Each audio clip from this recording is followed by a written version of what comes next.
Không Gì không kỳ không. vậy? Con không hỏi. À không có tìm hiểu hả? Dạ. À vì buổi tối thì hai đứa có thường Tối thì đi uống nước thôi à. à có hai đứa rủ nhau đi uống nước ha. Nước của con heo. Nó tuổi heo hả? Heo con lấy À. 95 hay ta? Dự tính là đẻ mấy đứa nè. Một đứa à. Sao vậy? Rồi để nhiều quá không có tiền. À, không có tiền nuôi ha. Dạ. À, tướng này cũng đẻ một đứa không biết đẻ nổi. Biết đâu được lấy dòng xong nó lớn sao con hả? Dạ.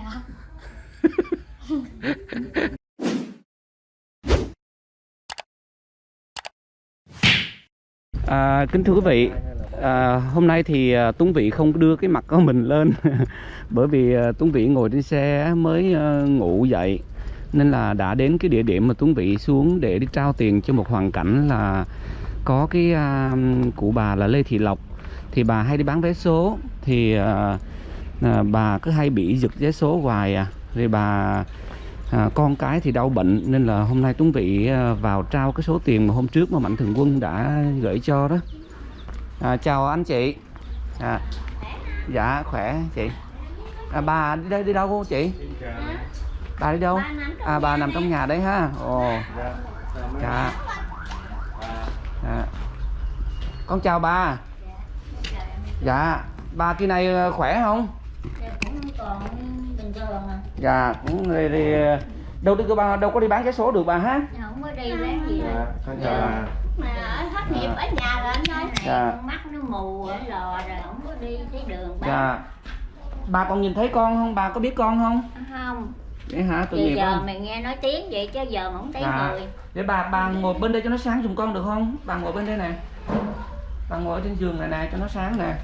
Con là Tuấn Vĩ, kỳ trước là con có vô đây nè. Dạ. Dạ, kỳ trước khi con vô đây là con có ghi nhận cái thông tin của bà nè. Dạ rồi, cảm ơn chị. Con ghi nhận thông tin của bà là con cũng nghe hàng xóm nói bà đi bán vé số thì bị giật hoài. Dạ. Dạ, bị giật. Vì không Dạ. thấy đường á. Dạ. Đi bị giật hoài à. Dạ. Rồi thành ra nghỉ luôn. Dạ. Dạ. Để thì nay thì cũng không có đi bán được bà ha, nay mà nhà nước cũng không có cho bán đúng không bà? Giờ không có cho đi bán mà giờ có cho tôi đi cũng không được. Dạ, bà đi cũng không được bà ha. Dạ. Dạ. Giờ mấy gia đình chú cũng khỏe nha. Gia đình chú cũng khỏe nha. Dạ. À.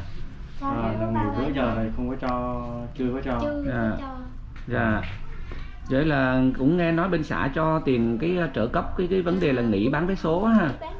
Dạ. Dạ. Anh cái này đỡ không? Anh bị đỡ không? Dạ. Cái này là bị bệnh gì? Bệnh phổi đó. Phổi lao đó. Lao phổi. Anh ơi, em xin lỗi anh một điều là anh không có mang khẩu trang đó. Em xin lỗi, anh cứ qua bên nhà dùng em chút xíu được không? Không có này anh bớt bệnh rồi. Dạ có bớt chăng nữa thì cũng mang khẩu trang rồi thông cảm cho em đó. Mang khẩu trang vô. Dạ. Thì mình thật sự mà nói là mình cũng giữ cho mọi người thôi chứ không phải là kỳ thị gì hết. Nhưng mà con cái là bị vậy thì mình cũng bảo vệ cho chính mình rồi cộng đồng rồi con cái mình nữa. Chị đây, con dâu hả? Dâu thứ bảy. Dạ. Rồi bà ơi, con kỳ trước đó thì con có đăng tải cái clip của mình đó. Anh cầm giùm anh cái. Con đăng tải cái clip mà đợt trước con vô ghi nhận cái hoàn cảnh của mình đó thì có hai chị em là có em Ly Ngọc Tuyết hay là Lý Ngọc Tuyết gì đó với lại Lý Thị Hiền. Lý Ngọc Tuyết với Lý Thị Hiền là có gửi cho con 1,9 triệu. Con cũng không biết lý do sao mà lại gửi không đủ mà 2 triệu mà gửi 1,9 triệu. Hai chị em gửi 1,9 triệu thì thôi con bù vô cho đủ 2 triệu. Con gửi cho bác 2 triệu đồng là của Lý Ngọc Tuyết với Lý Thị Hiền. Dạ. Cảm ơn hai chú. Dạ. Thì chúc cho bà nhiều sức khỏe. Dạ. Kỳ này vậy thì sức khỏe của bà thì cũng chỉ có mù mắt thôi đúng không? Mù mắt thôi. Mắt với lại như là nó hay mệt đó. Lâu lâu cái tim nó nhảy lên với mình mệt quá là mệt. Tim nó nhảy lên. Bác bệnh gì nằm bệnh viện. Dạ được rồi, để em hỏi cụ chị, để em hỏi cụ khi nào hỏi chị thì chị nói. Dạ. Vậy thì cái tim làm sao? Nó nhảy đó hả? Nó nhảy mệt. Tim nó nhảy mệt hả? Nó nhảy hay sao? nhảy bịch bịch bịch bịch.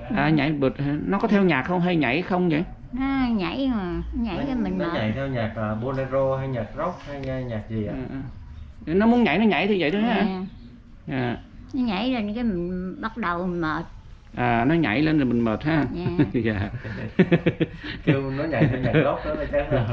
Và thật ra thì bà dùng cái từ là nó đập mạnh thì đúng hơn. Tim đập mạnh, chứ còn nói tim nhảy thì con cũng thấy cũng hơi lạ. Con mới nghe luôn á. Con mới nghe. Còn em bé này thì sao, kỳ này có khỏe không con? Khỏe. Ngồi đây chú hỏi chú coi. con bao nhiêu tuổi rồi? Bệnh rễ hoài. Bao nhiêu tuổi? Nói tuổi giật mình luôn á. Dạ, con mới gì? Bao nhiêu tuổi con? 21 rồi. 21 hả? Dạ. 23 tuổi rồi. 23 tuổi. 23 hả? Dạ. Cần mấy độ rồi con? Dạ. Nhẹ. Nhẹ mấy độ, 5 độ hả? Dạ. 23 tuổi mà nặng có 16 kg nhiêu hả? Hôm bữa được 16 kg đúng không? Nay được 20 rồi đúng không? Dạ. Trời ơi, 23 tuổi này trời. Được cái trẻ lâu thôi con ha. Dạ. Rồi con nãy giờ chú sợ nó quay vô hình đúng không? YouTube không có cho đăng mà Nó tưởng em bé. Con trẻ em lên mà chú tưởng con là có gì em cử thằng YouTube á, em nói là đây 23 tuổi thì chứ không phải em bé đâu nha, em cử như vậy đó. Dạ. Vậy tại nó nhỏ xương lắm. Dạ, nhỏ xương.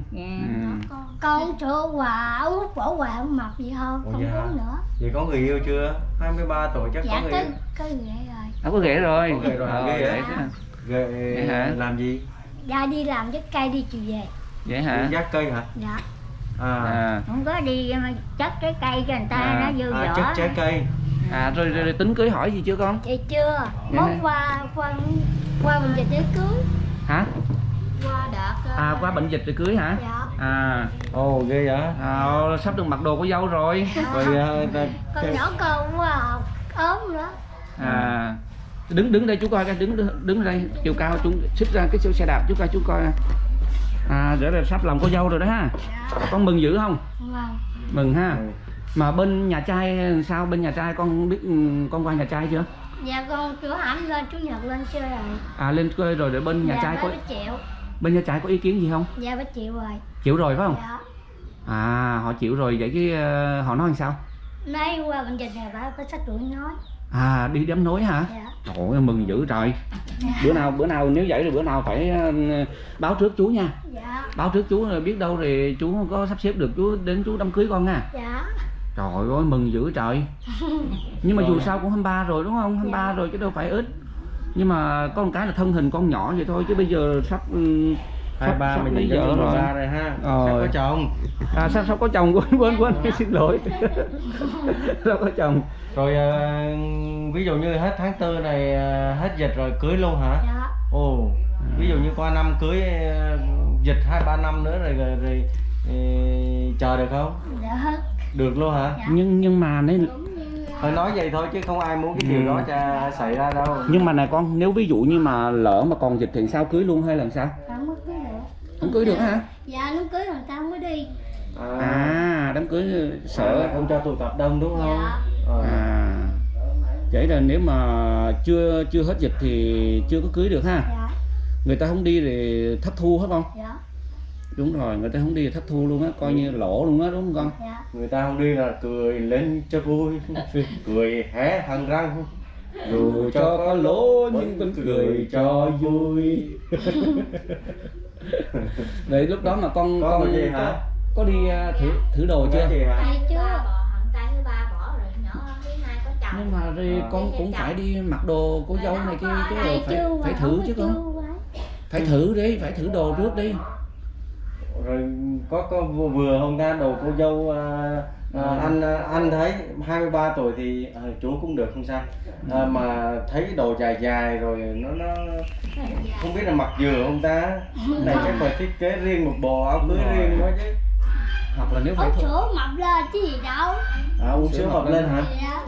Nhưng mà bây giờ có cái là chú đang lo sợ nè, là con ra ngoài con đăng ký kết hôn con dâu xã không biết người ta có tin không rồi. Dạ. Người ta nghĩ con 13 tuổi sao? Rồi người yêu con sinh năm nay bao nhiêu tuổi? Dạ con không biết nữa. Gì kỳ Đâu á? con không hỏi. Không có tìm hiểu hả? Dạ. Vì buổi tối thì hai đứa có Tối rồi đi uống nước thôi à. có hai đứa rủ nhau đi uống nước ha. Nước của con heo. Nó tuổi heo hả? Dạ. Heo 95 hay ta? Ừ. 95 hay Con của con cọp. Trời ơi, con heo với con cọp mà nó hạt không ta? Con cọp chắc ăn hiếp con heo quá. Đúng rồi, cọp này nó hiếp con heo rồi. Con cọp này cọp gì mà nhỏ xíu vậy? Cọp con rồi. Hèn chi mà có 5 kìa, có 2 răng khỉnh luôn. Này cái con cọp đó. Vậy chúc mừng anh chị nha, anh chị sắp có xui rồi. Anh chị sắp có xui rồi. Mừng cho anh chị rồi. Thì nhà trai gần đây không? Dạ trên trường thứ tư á. Thứ mấy? Hả? Dạ. Hàng xóm hả? Rồi bự con không? Chồng con bự con không? Ráng đeo khẩu trang qua đây nữa nè. Hả? Mập. Chồng có mập hả? Con thứ Nó ba. bự con chứ. Nó nắm thì một nắm cái nó quăng nó cả 10 thước. Chồng con bự con hồi đó sao quen nhau, đi đâu Dạ, quen nhau? chị hai làm mai. Chị hay làm mai hả? Dạ, chị hai chiếc cây chổi làm mai. Vậy ha. Dạ. Rồi chồng con, người yêu con nó thương con dữ không? Mừng ghê ha. Dạ. Con cũng chịu nó ha, con cũng thương ha. Dạ. Mừng cho con nha. Dạ. Để bữa nào nếu mà có dịp mà có duyên thì là chú đến đám cưới con rồi hát đám cưới này kia, hát tặng mừng đám cưới cho con nha. Rồi ok, rồi dự tính bữa nào rồi hai đứa lấy nhau rồi làm nghề gì sống? Con không biết nữa. Thì phải dự tính trước chứ. Rồi dự tính là đẻ mấy đứa nè? Một đứa à? Sao vậy? Để nhiều quá không có tiền. Không có tiền nuôi ha. Dạ. Tướng này cũng đẻ một đứa không biết đẻ nổi. Nhỏ quá nhỏ. Biết đâu đẻ cái xong nó mập ra là sao ha. Mà nghe mẹ nói chắc con cũng khoái lấy chồng đúng không? Dạ. Hả? Dạ. Đúng rồi, khoái. 23 tuổi rồi, khoái lấy chồng là phải rồi. Ai giờ hoài hả, mốt bạn Mỹ trai già ai lấy con được đâu. Đúng rồi, già thì không lấy được. Đúng rồi, tranh thủ lấy lúc còn trẻ con. Dạ. Biết đâu được lấy chồng xong nó lớn sao con hả? Dạ. Chồng con hình như bừ con lắm đúng không? Dạ. Rồi mai mốt về bớt nói lại nha, còn nó quậu cái nó ní tay ní chắc một cái là rồi đâu. Rồi ok con, vậy thôi chúng tới thăm gia đình vậy thôi. Dạ. Thì kính thưa quý vị và kính thưa em Lý Ngọc Tuyết. Dạ anh ơi, em xin lỗi, anh có thể ra phía này cho em chút xíu không? Bởi vì anh không phải nhân vật ở trong này đó. Dạ. Thưa quý vị và thưa em Lý Ngọc Tuyết. Thật ra thì bác biết không, em Lý Ngọc Tuyết đã gửi cho bác cái số tiền này cũng khá lâu rồi. Nhưng mà do con nó không có tiện đường để con tới đó bác ạ. Rồi hôm nay con mới tới được rồi con gửi cho bác. Dạ. Cũng rất mến ơn hai chú. Dạ. Em Lý Ngọc Tuyết với Lý Ngọc Hiền, hai chị em cũng sống ở nước ngoài á. Dạ. Rồi từ cái đợt mà con đăng clip của bác tới nay chắc cũng hơn 1 tháng rồi. Dạ. Đăng hình của bác tới nay cũng hơn 1 tháng rồi, nhưng mà con cái là con không có đi được cái đường này đó. Nên là nay đi tới đây thì con mới ghé vô để hỗ trợ.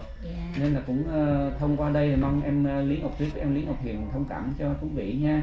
Bởi vì cũng nhiều việc và nhiều hoàn cảnh quá, nên là nay mới có dịp ghé. Rồi con xin thay mặt cho Mạnh Thường Quân là chúc cho bác sức khỏe nha bác. Chú với tôi cũng gửi lời thăm hai cô. Thì cũng mang ơn hai cổ rất nhiều. Ok bác. Rồi bác giữ gìn sức khỏe, tụi con cũng phải còn đi công việc nữa. Sức khỏe bác nha. Chào anh chị nha. Chào con nha.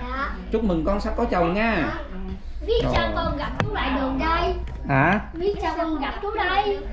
Biết sao mà gặp á hả? Dạ. Thì có duyên thì lâu lâu biết chú sao ghé. gặp mốt nào mà anh cưới được đây? Thì bữa nào nó có duyên thì chú tới nữa. Bữa nào hết dịch rồi, con nói hết dịch rồi cưới đó, thì bữa nào hết dịch rồi chú ghé nữa. Nha con nha. Rồi chúc mừng, trời ơi cô dâu xinh xắn quá trời luôn. Từ nào đến giờ mới thấy cô dâu nhỏ vậy á. Mốt biết sao con nào gặp này mà anh cưới được đây nè. Mai mốt là cái gì đó cô dâu 8 tuổi. Em cầm cho anh đứng chung với cô dâu, coi cô dâu đứng đây với chú coi. Đứng đây với chú coi thử cái chiều cao làm sao. Nhiều cái ngay chưa đầy nắp đang ăn. Ê, khép cái nắp cho anh. Khép nắp hả?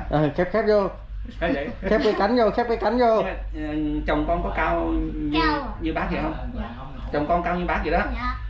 Để bác sát thử coi. Đó, nhảy hều ở trời ơi trời. Cô vô túm tủm. Rồi, ok, thôi chào nha. Không biết ai gọi nữa nữa. Gọi không đúng lúc gì hết trơn này nè. Thầy cũng cảm ơn mấy chú rất nhiều. Dạ. Thì tôi cũng chúc hai chú gia đình được nhiều sức khỏe. Dạ. Dạ. Dạ, con cảm ơn bác. Dạ, con cũng kính chúc cho bác có thật nhiều sức khỏe, sống lâu trăm tuổi, và chúc cho gia đình mình có thật nhiều sức khỏe và luôn bình an. Dạ. Rồi để anh chụp hình với cô dâu túm tụm cái coi anh quảng cáo. Con qua bên đây, con qua bên này để thuận với chú chụp cái bác chụp với con tấm hình để bác làm kỷ niệm với cô dâu túm tụm nha. Cô dâu túm tụm. Người ta cô dâu 8 tuổi nhưng mình được cô dâu túm tụm. Chụp làm sao đây thôi được rồi, bên đó được rồi. Anh cầm cho nó thấy được rồi. Rồi đến đây cho chú âm chụp rồi về chụp lại trong video. Xin giới thiệu với quý vị trong cái thời gian trước đó, cách đây vài năm á, thì quý vị ai mà cứng đầu nữa trời, như quý vị thấy đó, đang công việc vậy mà cứ điện hoài kính thưa quý vị, cách đây vài năm á, thì là quý vị ghiền cái bộ phim mà cô dâu 8 tuổi đó, rất là nhiều người ghiền lắm, nhưng mà cái bộ phim nó đã qua rồi. Thì sắp tới đây là Tuấn Vĩ sẽ chiếu cái bộ phim là tương tự như cô dâu 8 tuổi. Xin giới thiệu đây là cô dâu túm tủm. Cô dâu túm tủm năm nay 23 tuổi. 23 tuổi cô dâu túm tủm này nặng 16 kg à. Nên là lần đầu tiên mà Tuấn Vĩ thấy một cô dâu mà nhỏ bé như thế này. Thì giống như bác nói hồi nãy đó là con dự định là sẽ sinh mấy em bé. Nói lại bác nghe coi. Dự định sinh mấy em bé này, nói lại cho một đứa ha. Dạ. Mà con thì con thích sinh trai hay gái? Không biết. Phải biết chứ, thích trai hay gái? Gái hơn. Thích gái hơn. Dạ. Thôi rồi vậy thì chúc cho con được vạn sự được như ý nha. Dạ. Nếu mà có duyên thì chú tới dự đám cưới của con. Dạ. Bác tới dự đám cưới của con. Dạ. Còn nếu không nữa thì chúc cho gia đình, rồi chúc cho cô dâu chú rể là trăm năm hạnh phúc nha. Dạ. Xong đâu đó là làm lễ này kia xong rồi bắt đầu làm nhất bái thiên địa, rồi nhị bái cao đường, phu thê giao bái, rồi động phòng này kia, làm đủ thủ tục nha. Dạ. Làm sao mình vậy nha. Rồi ok, bye bye con nha. Dạ. Rồi chào gia đình nha. Dạ rồi. Dạ. Tụi con xin chào, tụi con đi về nha. Rồi bye bye.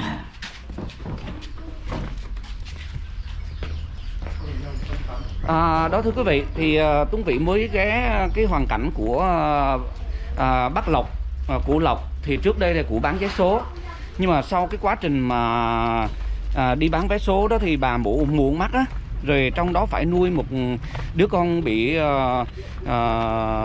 trầm cảm, gọi là tâm thần, không có làm được cái gì để mà phụ giúp gia đình hết. Bên cạnh đó thì những người con của bác là đều là bệnh, nào là ung thư phổi. Cái anh hồi nãy ung thư phổi đó sợ quá, anh không mang khẩu trang gì hết, anh đi xông vô rất là sợ. Rồi còn một anh nữa thì ung thư gan. Nói chung là trong gia đình không ai được khỏe khoắn hết á, không ai được khỏe mạnh cả. Thì thấy hoàn cảnh đáng thương thì cũng hàng xóm người ta cầu cứu đó quý vị. Hàng xóm người ta báo tin thì Tuấn Vĩ với Xuân Dũng cũng vô ghi hình. Xong đó thì cũng có một số mạnh thường quân gửi tiền, mà nay có thuận đường thì mới ghé để mà đưa, để mà trao cái số quà đó được. Thì mong em Lý Ngọc Hiền với Lý Ngọc Tuyết cũng thông cảm cho, cũng lâu lắm rồi. Và nhân đây á, thì là Tuấn Vĩ cũng xin nói với một số mạnh thường quân là các mạnh thường quân mà đã gửi tiền cho Tuấn Vĩ đó mà Tuấn Vĩ chưa trao được thì mong quý vị cũng thông cảm. Bởi vì vào cái mùa này nè, vào mùa dịch bệnh đó quý vị, nên là rất là bị hạn chế đi chứ không phải như trước. Vì lẽ đó mà đang còn giữ tiền của mạnh thường quân thì nó cũng nằm ở trong lịch đó hết. Thì khi nào có dịp và thuận lợi thì Tuấn Vĩ sẽ lần lượt gửi tới cho những cái hoàn cảnh mà quý vị đã gửi tiền tới cho Tuấn Vĩ. Một lần nữa Tuấn Vĩ xin chúc cho các cô chú, các anh các chị luôn bình an, hạnh phúc. và nhất là trong cái mùa Covid này nè. Chúc cho mọi người cách ly an toàn nha quý vị. Một lần nữa xin chân thành cảm ơn và xin được chào tạm biệt quý vị. Cảm ơn quý vị rất nhiều.